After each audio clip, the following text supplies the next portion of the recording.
Tá aí, então, voltamos a conversar agora com a psicopedagoga Karenina Azevedo, dessa vez para compreender ou tentar compreender a atitude dessa educadora que julgou e discriminou um aluno de apenas 11 anos.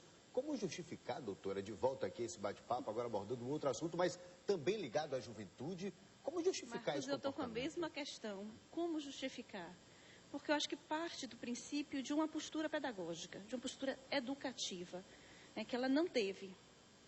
Eu realmente estou chocada com a situação, porque, primeiro, uma criança de 11 anos, a gente já pode considerar um pré-adolescente, né, já tem um pouco de despertado a sexualidade, mas sem conceito de eroticidade. Não se pode ainda interpretar uma escolha sexual nessa idade. Quanto mais da forma como foi feita. Me parece, inclusive, que ela não viu nada. A gente não sabe nem o que esse menino fez. Olha a carta. Eu estou aqui com a carta original. A carta original. Se puder mostrar aqui pelo menos um pouco, eu vou ler alguns trechos da carta, porque acabam chocando até. Lembrando que convidamos a própria vice-diretora, a professora também, para aqui o estúdio de Hoje em Dia, para poder debater, conversar e também saber, né, o ponto de vista delas, mas elas não aceitaram, não quiseram, enfim, o convite foi feito, o espaço continua aberto, tá bom? Então, olha só, na carta diz o seguinte: está suspenso por 2 dias por indecência, doutora, olha só as palavras, por indecência, indisciplina e ousadia com o colega. Não respeitar seu colega está dando motivos para não ser respeitado. Lhe perguntei o que ele prefere, se o sexo feminino ou masculino, pois o que ele fez foi muito feio. Então, olha só as palavras. A minha pergunta é... trechos da carta, aqui a carta original, para a gente mostrar. Eu só li aqui alguns trechos. A carta é um pouco maior. Minha pergunta é o que ele fez? E agora, como é que está a cabeça desse menino? Não ficou menino, claro o que esse menino fez. O que me parece, pelo relato dele, é que foi uma brincadeira normal entre meninos, que ele fez alguma brincadeira na cabeça de um colega. Porque, assim, nessa idade, como eu estava falando, tem uma questão do prazer, da sexualidade, sem eroticidade. As meninas se abraçam, as meninas andam de mãos dadas.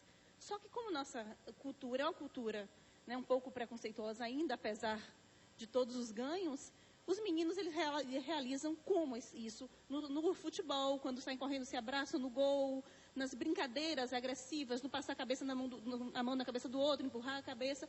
É uma forma de toque, né, que dá um certo prazer. Mas é uma fase que também os pais têm que ter atenção justamente por tudo não, isso, porque uma fase de descoberta ainda ou não? Ainda não dá para você determinar uma eroticidade, uma escolha de gênero. Né? Agora eu queria saber assim, Karenina, sobre... Me parece que foi uma brincadeira extremamente normal e banal e que já existia alguma outra questão dessa senhora com essa criança, porque já vem tendo outros anterior, castigos. Né? Como a mãe até falou, né? Que ela Só que ela implicava. Ela trouxe uma questão que é uma questão de uma sexualidade que aos 11 anos isso pode não afetar o isso. crescimento, o desenvolvimento dessa criança? O que pode afetar é que essa criança está, assim, virou moda se falar de bullying, mas essa criança está sofrendo um bullying por parte da própria vice-diretora da escola, né? Eu acho que uma coisa muito pequena foi transformada numa coisa muito grande. Eu acho que a posição dessa mãe é louvável. E, receber uma carta como essa e não reconhecer. E ela não assinou a carta, a mãe não assinou, ela não aceitou, a carta foi entregue. Mostra aqui, tá. Me parece ser uma criança extremamente normal. Eu não sei o que ela chama de ousadia, não entendo o que ela chama de rebeldia. Agora, Karenina, como é que fica a cabeça agora dessa criança? De que forma ela vai encarar? Porque brincadeiras vão acontecer agora também com relação a outros tipos de brincadeira por causa disso, né, que aconteceu. Minha esperança, né, assim, sou bem esperançosa, sou otimista, é que talvez com toda a divulgação da mídia, não se faça tantas brincadeiras maldosas com essa criança, porque a mídia está protegendo a criança, a mídia está trazendo assim, o quanto isso foi ruim para essa criança. Mas que com certeza vão ter questões pode criar algum trauma, sim. Você acha que a mãe deveria tirar ele da escola?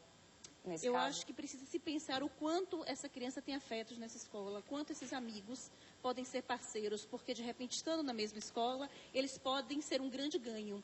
Porque se esses amigos ficarem ao lado desse menino, é melhor do que ele ir para a escola como desconhecido, porque ele pode ser muito mais taxado do que quem já tem os vínculos de afeto. E lembrando que a professora, mais uma vez, tanto a professora quanto a vice-diretora, que foi exonerada, as duas foram convidadas, tá? E não quiseram comparecer, o espaço continua aberto. Lembrando também que a mãe não aceitou a carta, ela não assinou, tá bom? Então a gente tem aqui a carta original.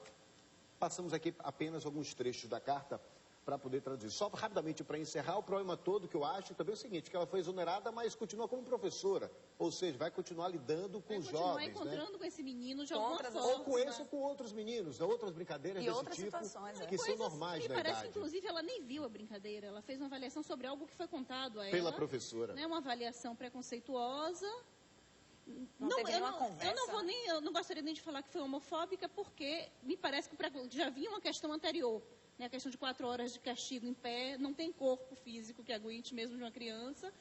E uma carta como essa que expôs essa criança a algo que não está na idade dela ainda. Ela não tem condição de fazer uma escolha, uma opção ainda. Karenina, muito obrigada pela sua participação aqui no programa, pelos esclarecimentos. E fica aí, né, a orientação para os pais também que estão nesse momento assistindo esse programa e acompanhando esses casos que a gente mostra aqui cada vez mais, né, Marcos? Pois é, tem que ficar atento porque a juventude, esse relacionamento de juventude, escola, amigos, drogas, enfim, ó, atenção acima de tudo.